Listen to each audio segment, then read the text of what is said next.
Pemirsa, terima kasih masih di Corporate Insight bersama saya Iqbal Suitame Harja, dan hari ini telah bergabung bersama kita melalui video conference Corporate Sekretari PT Pradiksi Gunatama Tbk Muhammad Reza. Halo, selamat datang Pak Reza, terima kasih sudah bergabung bersama Corporate Insight, dan kita senang sekali bahwa kita bisa ngobrol dengan mengenai PGUND hari ini. Kita awali obrolan kita dengan diskusi soal kinerja dari PT Pradiksi Gunatama Tbk atau PGUN ya Pak. Bahwa di mana tren harga minyak sawit dan kinerja PGUN semester 1 2024 PT Pradiksi Gunatama Tbk atau PGUN ini membukukan laba periode berjalan sebanyak 8,4 miliar pada semester 1 tahun 2023 begitu ya Pak. Apa yang melandasi performa ini Pak Reza? Jadi gini, pada tahun 2023 triwulan pertama, produksi titan dan buah segar itu kita performanya di 75.312 ton, data yang saya dapatkan. Dan untuk produksi CPO kita itu sebesar 15.390 ton. Dan untuk penjualan di CPO kita 14.265, tentunya nilai ini sudah cukup baik di triwulan pertama 2023. Jadi yang menopang adalah dari produksi TBS, CPO, kernel, dan tentunya penjualan CPO dan palm kernel. Itu. Jadi itu yang menjadi penunjang dan penopang utama dari performance PGUN itu sendiri Pak. Jika dibandingkan dengan periode yang sama pada tahun 2023 begitu, apakah periode ini di tahun 2024 ya? Sudah menunjukkan arah optimis begitu Pak? Perseroan memiliki catatan khusus terhadap kinerjanya begitu? Memang kalau catatan kita itu memang ada penurunan di year on year-nya di triwulan pertama 2024. Itu disebabkan oleh penurunan produksi TBS standar buah segar inti. Ini sebagai sumber bahan baku utama itu untuk penurunannya. Yang kedua adalah harga rata-rata CPO dan kernel. Untuk triwulan 1 2023 itu harga CPO itu harga rata-ratanya di 11.556 rupiah per kilo. Ya. Dan di 2024 di triwulan pertama itu harga CPO turun 4%, itu sebesar 11.053 rupiah. Jadi itu salah satu penyebab kenapa ada penurunan performa triwulan 1 2024. Dan untuk palm kernel kita di harga di 2024 di 5.015 rupiah, sedangkan di 2023 masih di 5.066. Jadi penurunannya 1%. Ya. Mohon maaf. Jadi itu sebenarnya ada karena memang ada penurunan harga ya. Itu faktornya. Faktor penurunan harga ini sebetulnya apa Pak penyebab-penyebab khususnya? Apakah memang demand-nya atau stoknya yang berlebih Pak? Memang dari demand sih.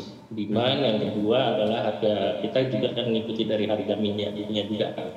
Baik. Nah apa sebetulnya? Jadi memang seperti itu siklusnya untuk bisnis sawit. Nah, pengaruh lini bisnis pengelolaan dan penjualan minyak sawit, apakah juga menjadi sebuah pengaruh menjadi landasan performa di semester 1 2024 ini, Pak Reza?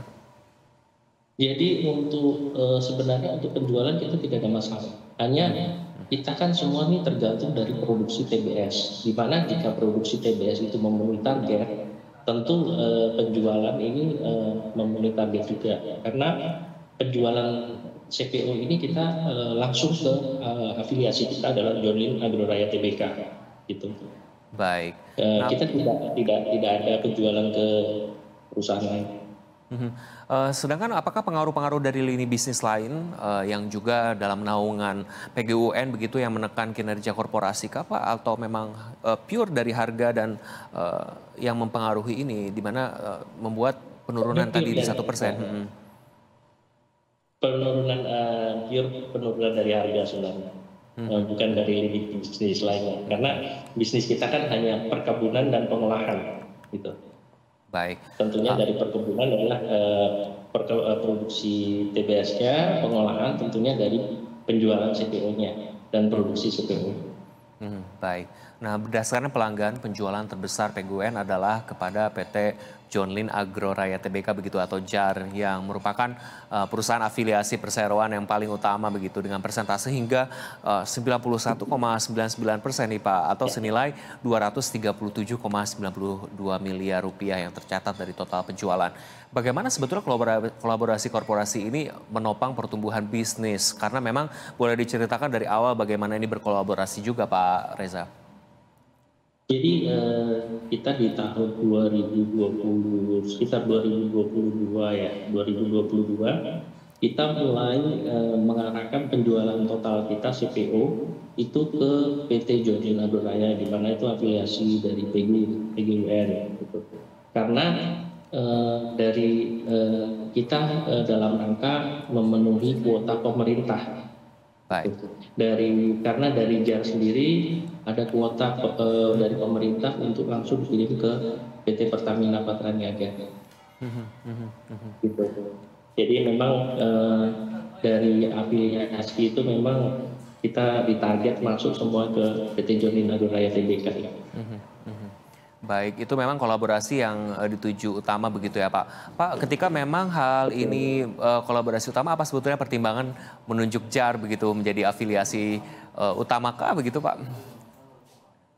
Karena memang ini kan kita dari istilahnya grup bisnis ya. Memang dari kebutuhan dari JAR sendiri untuk kebutuhan sendiri untuk CPO-nya itu memang kan harus memenuhi kuota yang dibutuhkan ya. Jadi dari beberapa afiliasi ini akhirnya diputuskan dari beberapa grup afiliasi ini untuk memenuhi kebutuhan CPO di JAR. Baik. Pak Reza, jika kita berbicara tentang growth dari PGUN itu sendiri, seperti apa sih Pak jika kita tarik trennya dalam 5 tahun terakhir begitu kinerja gemilang meskipun karena TBK di tahun 2020 begitu ya Pak, 5 tahun terakhir berarti kita tarik dari 2019 sebelum resmi melantai pada 2020. Seperti apa trennya, terus menaik kah atau apakah ada lika-likunya begitu? Iya, tentunya ada lika-likunya karena produksi kelapa sawit ini kan ada beberapa hambatan. Tentunya pertama dari harga, kedua adalah iklim. Kita dari tahun 2019 kita mengalami kenaikan, kalau saya tidak salah data adalah di tahun 2021, 2022 dan di 2023 kita agak sedikit penurunan. Gitu. Nah tentunya ini ada faktornya juga. Yang pertama adalah pertama iklim, kedua tentunya dari ini sendiri istilahnya dari produksi TBS-nya sendiri gitu. Baik. Dan harga minyak dunia tentunya kita mengikuti. Karena memang sentimen-sentimen dari global juga mempengaruhi dengan harga minyak dunia begitu ya Pak. Pak, saat ini sebetulnya pasar utama untuk kepala sawit PGUN kemana saja, Pak? Kalau saat ini kita hanya ke Johnlyn Agro Raya, TBK. Kita tidak ada ke perusahaan lainnya tentunya. Baik. Karena kita memenuhi ke Johnlyn Agro Raya sendiri itu masih kurang gitu. Jadi kita masih mengejar penjualan ke Johnlyn Agro Raya saat itu. Baik, terkait porsi pasar sendiri dari memang terkait dengan afiliasi atau secara langsung dalam porsi pasarnya dalam negeri dan versus ekspornya seperti apa Pak Reza? Apakah pure untuk kita ekspor saja atau penggunaan dalam negeri kah? Penggunaan dalam negeri 100% kita. 100% dalam negeri? Iya. Menarik sekali. Itu juga memang tujuannya karena memang masih menarik juga ya Pak, berarti market di dalam negeri ini. Apakah tidak ada pertimbangan untuk ekspor begitu Pak Reza? Jadi kebutuhan pemerintah pun di dalam negeri ini kan masih banyak gitu jumlahnya. Nah tentunya kita juga berusaha memenuhi kuota dari pemerintah tersebut gitu melalui memang afiliasi kita adalah PT Johnlyn Agro Raya Tbk. Gitu. Jadi seluruh penjualan TPO kita memang mengarahnya memang saat ini untuk sampai dengan saat ini adalah ke PT Johnlyn Agro Raya Tbk. Itu untuk memenuhi kuota dari pemerintah. memenuhi kuota dari pemerintah. Nah, kita jika berbicara mengenai lebih prospektif, mana pasar dalam negeri dan pasar ekspor sebetulnya yang mana sih Pak jika kita melihat industri kelapa sawit secara keseluruhan di nasional ini? Sebenarnya kalau misalnya menariknya, selama ini kan memang kita tentunya sejak IPO sampai dengan saat ini kita memang pemenuhannya dalam negeri semua, Pak. Jadi kita belum sampai dengan ke mancanegara ya, Pak ya itu. Jadi di dalam negeri pun persaingan harga pun sangat menarik, masih dan kebutuhannya pun sangat besar gitu. Untuk apa gitu juga kita melemparkan kita ke luar negeri kalau di dalam negeri pun masih membutuhkan itu. Di mana memang kemarin juga ada himbauan dari Pak Presiden Joko Widodo untuk menghidupkan kembali gitu biodiesel atau biofuel begitu ya Pak yang berbahan dasar kelapa dan termasuk juga kelapa sawit. Yeah. Kita akan bahas lebih lengkapnya lagi di segmen berikutnya mengenai tantangan ya Pak. Tetaplah bersama kami pemirsa. Corporate Insight akan segera kembali usai jeda berikut ini.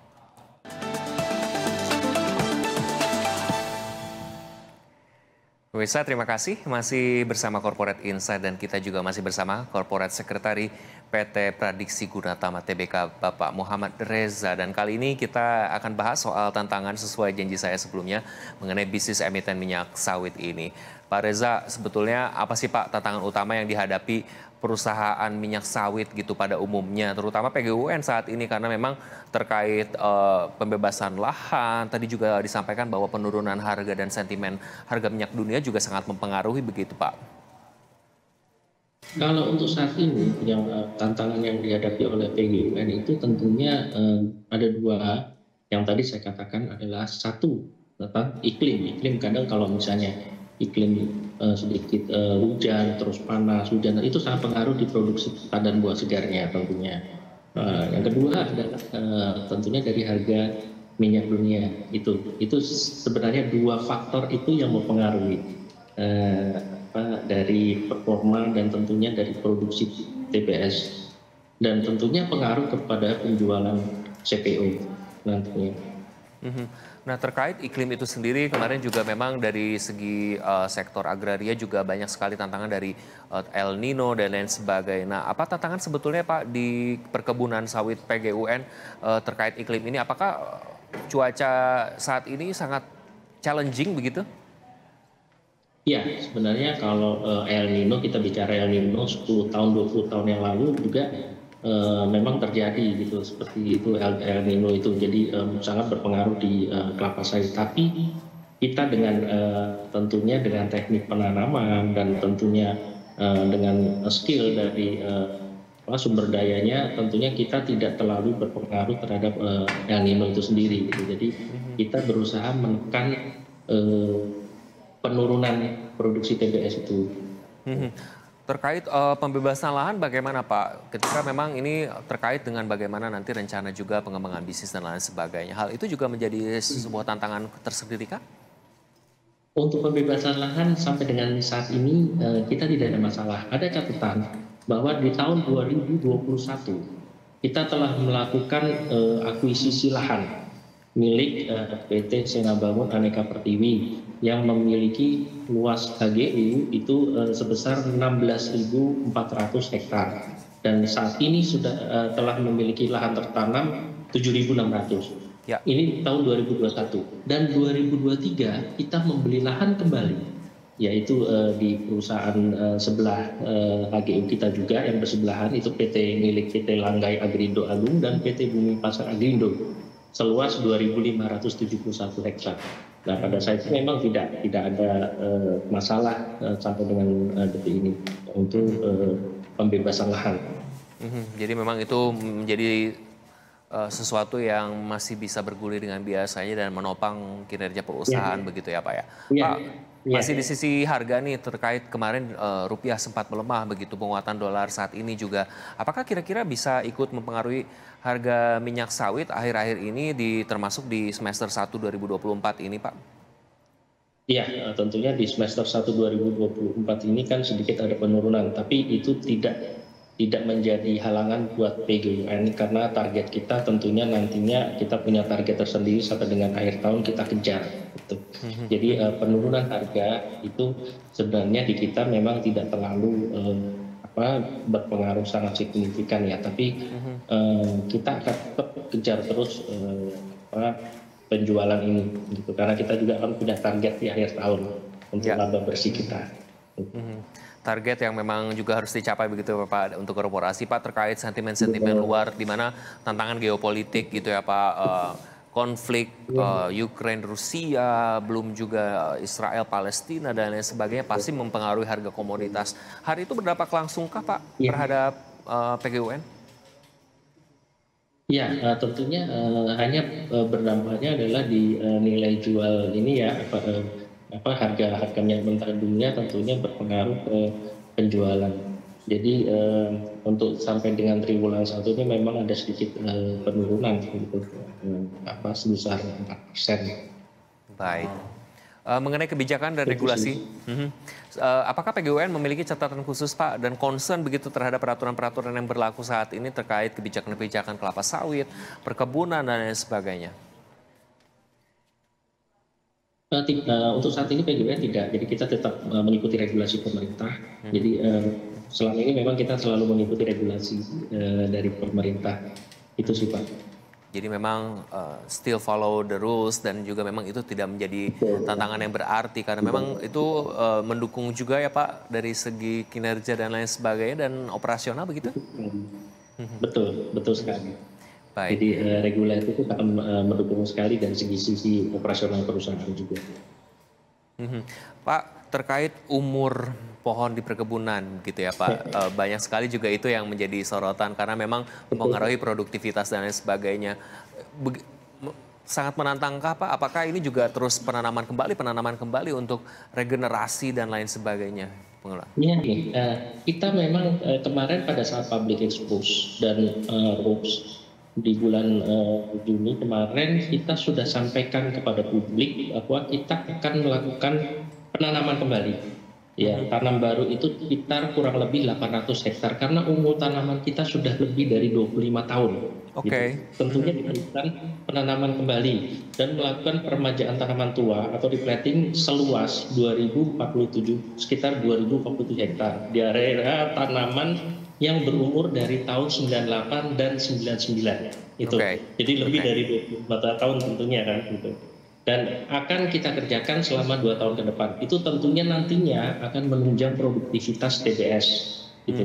Jadi ini memang siklus yang harus dihadapi oleh perusahaan perkebunan kelapa sawit, yaitu adalah penanaman kembali tentunya. Baik. Pak Reza, sebetulnya ketika pohon sawit itu berusia 25 tahun, produktivitasnya terus menurun, ataukah memang harus dilakukan per berapa tahun atau harus menunggu 25 tahun terlebih dahulu untuk peremajaan dan atau regenerasi begitu? Idealnya sebenarnya kan 25 tahun. Jadi kalau udah lebih dari 25 tahun itu jangan sampai dilakukan pemupukan lagi, harus benar-benar tanam baru gitu loh. Itu namanya teknik untuk tanaman kalau saya itu dalam hal ini juga menjadi kelebihan PGUN begitu ya dibandingkan kompetitor lain yang nanti kita akan bahas di segmen berikutnya. Namun saat ini saya ingin berbicara tentang hilirisasi yang tengah dikebut pemerintah begitu di berbagai sektor, termasuk kelapa sawit. Apakah praktik di lapangan ini masih menunjukkan kesulitan begitu Pak hilirisasi karena from A to Z di mana PGUN sendiri kan memiliki afiliasi yang utama begitu yaitu JAR gitu. Kalau untuk hilirisasi tentunya tidak gitu. Kita tidak.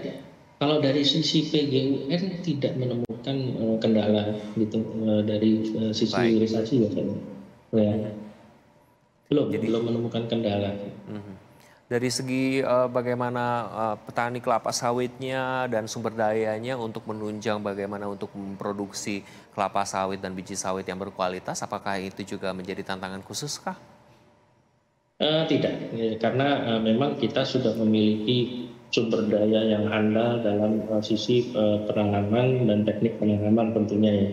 Kita selalu mengeduket kepada sumber daya langsung yang di lapangan bagaimana cara teknik penanaman yang baik itu. Karena kita memang dari sisi sumber daya memang sudah sangat pengalaman untuk dalam bidang penanaman kelapa sawit, industri kelapa sawit. Baik, Pak Reza berbicara mengenai nilai tambah sebuah produk termasuk minyak sawit begitu. Apa yang menjadi tantangan dan kendala sih Pak agar nilai tambah industrinya tuh bisa meningkat begitu dan di mana hal ini juga berkaitan tentang kompetisi dan lain sebagainya. Ya, jadi gini, kalau untuk nilai tambah ini kita dari sisi tentunya dari sisi produksi di pabrik. Kapasitas kita saat ini di pabrik itu adalah 90 ton per jam. Yang sebelumnya kita sudah tingkatkan dari 60 ton sekarang 90 ton per jam. Tentunya dari 90 ton per jam ini kita bisa meningkatkan dalam satu hari kita bisa meningkatkan produktivitas CPO itu. Jadi teknik kita sekarang ini masih mengejar adalah kita meningkatkan dari kinerja pabrik kelapa sawit kita gitu. Nah, berarti ini terkait secara pengelolaan perkebunan dan pabriknya begitu ya Pak. Apakah sebetulnya isu lahan yang tadi saya tanyakan dan iklim masih menjadi tantangan korporasi di mana saya dengar bahwa memang tantangan utama terkait ini adalah titik api ketika saat panas melanda begitu. Hal itu juga apakah masih bisa ditangani dan bagaimana Pak sebetulnya strategi-strateginya? Oke, sampai dengan saat ini kita memang belum ada isu sampai dengan ini ya seperti kebakaran atau masalah-masalah sosial di kebun gitu. Jadi memang kita sudah prepare sebelumnya, jadi di sumber daya kita memang sudah memprepare bagaimana kita menghadapi atau preventif jika itu terjadi tentunya. Jadi memang dari segi pengelolaan ini juga termasuk dalam manajemen dan mitigasi resikonya sudah dipersiapkan dengan sedemikian rupa begitu ya Pak. Dari internal sendiri manajemen ada tantangan khusus kah Pak yang harus dimitigasi begitu? Ya, tentunya kita sampai dengan saat ini kan kadang-kadang kalau di perkebunan itu banyaknya masalah sosial ya dengan penduduk setempat. Tetapi alhamdulillah sampai dengan saat ini manajemen masih bisa mengantisipasi atau preventif dengan masalah pendudukan itu tentunya dengan strategi-strategi khusus ya. Jadinya masalah-masalah sosial juga tidak terjadi di PGUN. Tapi Pak, secara umum sebetulnya masalah-masalah sosial seperti apa sih Pak yang sering muncul di area perkebunan ini dari masyarakat sekitar kah, ormas-ormas sekitar kah, atau seperti apa? Bisa di-share kepada kami. Mereka kalau secara umum tentunya saya berbicara di luar PGUN itu biasanya mereka mengambil lahan masih merasa memiliki lahan gitu masih gitu. Terus ada pencurian tandan buah segar itu kan yang menjadi PR sebenarnya di perusahaan perkebunan. Ini juga akan mendorong sebuah perusahaan perkebunan untuk meningkatkan keamanan juga ya Pak, karena memang dari segi luas daerah juga tidak bisa hanya memerlukan sumber daya manusia dengan jumlah yang sedikit begitu Pak. Sampai saat ini berapa jumlah karyawan yang dialokasikan begitu Pak? Jumlah karyawan kita sampai dengan kemarin sekitar 2.000 karyawan. 2.000. Untuk diketahui total HGU kita memang sampai dengan saat ini adalah 41.500 hektar dengan total area tanam adalah 23.457 hektar dan tanaman yang telah menghasilkan seluas 20.342 hektar. Luar biasa. Baik, selanjutnya di segmen berikutnya Pak Reza, kita akan berbicara bagaimana strategi dan ekspansi khusus yang bisa dibocorkan ke Corporate Insight. Pemirsa, tetaplah bersama Corporate Insight. Jangan kemana-mana. Kembali bersama saya Iqbal Switamiharja dalam Corporate Insight dan kita masih bersama Corporate Sekretari PT Pradiksi Gunatama Tbk atau PGUN Bapak Muhammad Reza. Dan kali ini kita akan bahas soal strategi dan rencana ekspansi bisnis PGUN. Pak Reza, saat ini PGUN menargetkan produksi crude palm oil begitu ya Pak atau CPO untuk tahun 2024 ini dapat meningkat sebesar 9,8% menjadi 79.012 ton tepatnya dari produksi tahun 2023 lalu. Sebetulnya bagaimana sih Pak strategi ini dapat mendukung target perusahaan secara laba? Karena ini juga selain tadi Bapak banyak menyinggung bagaimana menjadi pemenuhan kuota yang harus dari pemerintah begitu dan lain sebagainya.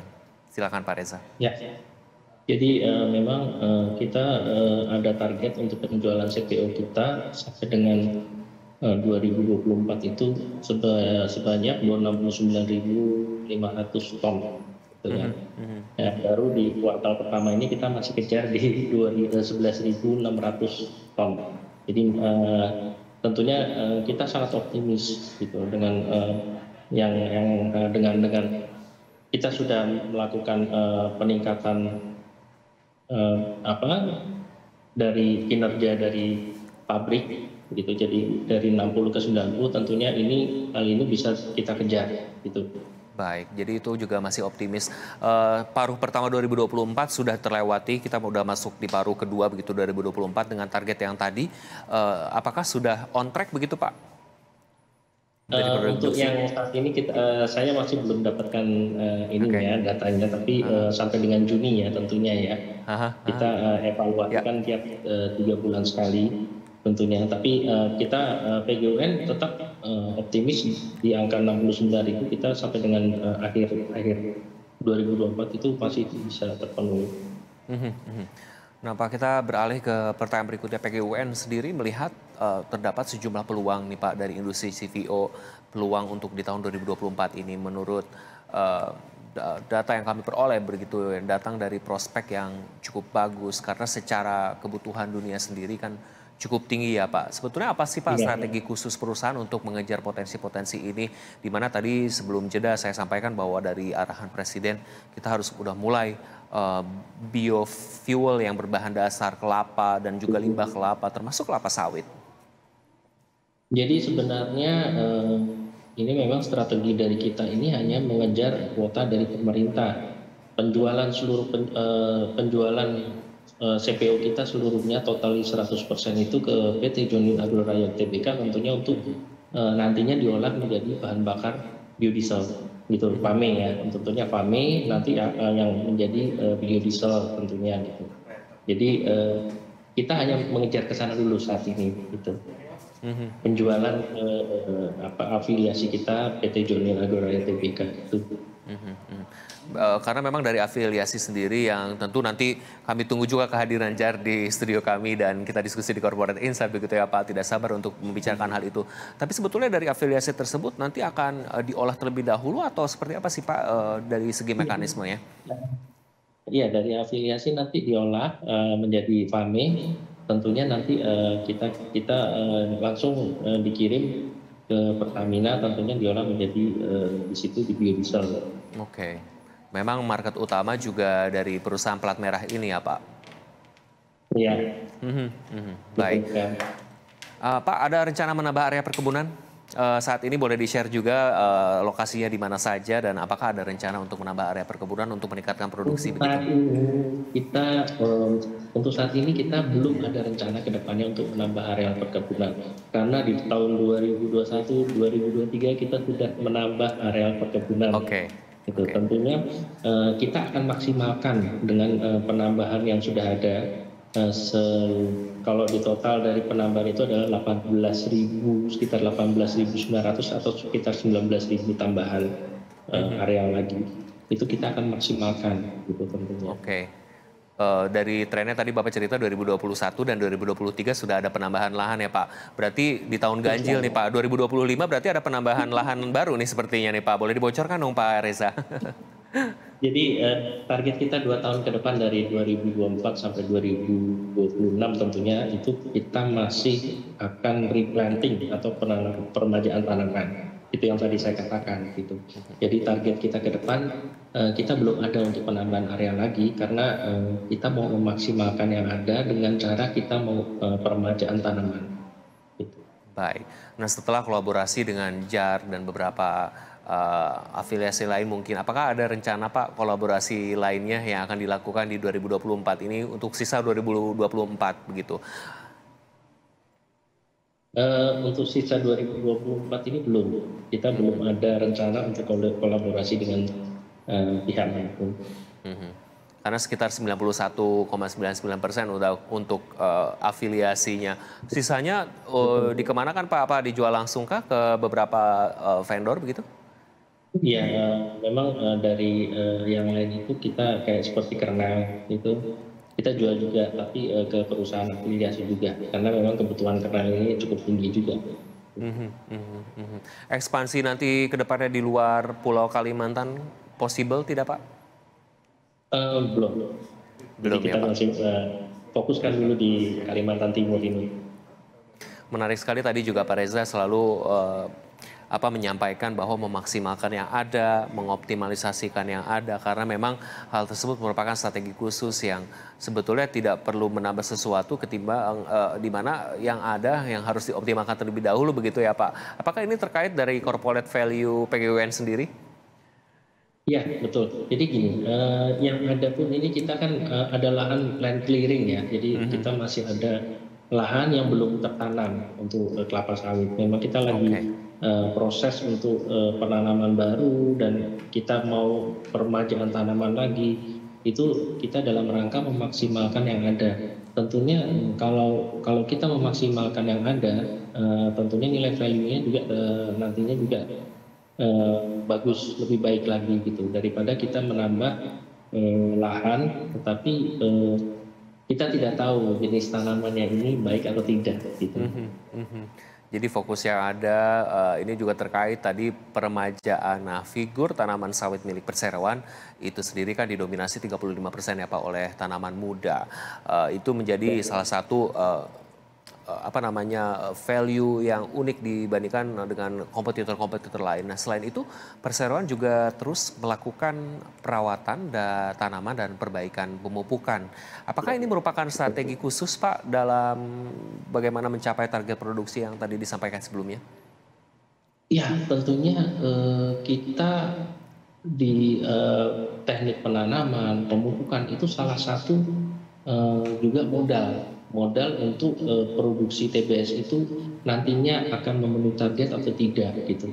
Karena ini sebenarnya jujur aja kalau pemupukannya salah gitu atau teknik penanamannya salah, ini nanti tanaman yang dihasilkan tentu tidak akan baik gitu. Dan akan gagal tentunya dari mutu dari TBS-nya sendiri tidak akan baik. Itu sih Pak. Terkait perbaikan pemupukan ini sebetulnya apa ya sih Pak khususnya untuk tanaman kelapa sawit ini, teknik pemupukannya kah ataukah jenis pupuknya yang diperbaiki begitu? Iya, jadi ada beberapa teknik pemeliharaan itu tentunya ada pemupukan, pengendalian hama itu perlu diperhatikan juga, ada sanitasi, tentunya ada pemeliharaan parit juga kita harus perhatikan, pemeliharaan jalan itu juga sebagai sarana kan tentunya menunjang juga dari produktivitas gitu tentunya dan tentunya dari survei dan atau juga kita lakukan itu juga. Gitu. Baik. Nah, tentunya tadi menarik sekali. biayanya juga kita keluarkan untuk itu. Menarik sekali tadi Bapak bilang bahwa jalan dan lain sebagainya ini terkait infrastruktur begitu ya Pak. Hal itu juga apakah ditunjang dari pemerintah daerah setempat begitu Pak? Untuk jalan kebetulan gini, kita sudah memperbaiki jalan dari PGWN sendiri itu membuat jalan tentunya ini berguna bagi masyarakat sekitar. Itu tidak serta-merta berguna bagi transportasi dari tanaman kebun ke pabrik, tapi masyarakat sekitar juga bisa menikmati jalan yang kita buat itu di dalam area perkebunan. Gitu. Jadi mereka misalnya pergi kerja tentunya mereka mudah gitu. Apakah ini salah satu juga bentuk corporate social responsibility dari korporasi begitu Pak? Karena hal tersebut juga membantu masyarakat sekitar dan lain sebagainya. Boleh Pak diceritakan terkait CSR yang dilakukan, yang sudah bergulir ataukah akan dilakukan begitu dari PGWN? Iya, kalau kita dari tahun 2020 ya sejak COVID itu kita memang melaksanakan vaksin secara rutin pada penduduk sekitar, karyawan. Yang kedua adalah kita memperbaiki sekolah di sekitar. Di sekitar kebun itu tentunya ada sekolah dasar, Di situ kita dan sekolah menengah pertama itu kita perbaiki dari infrastrukturnya. Gitu. Terus kita juga mengadakan bis sekolah. Jadi anak-anak karyawan juga kita bisa ikut di bis sekolah itu diantar. Jadi dan yang terakhir adalah tentunya infrastruktur jalan itu kita utamakan. Baik. Karena itu adalah menunjang untuk produktivitas juga.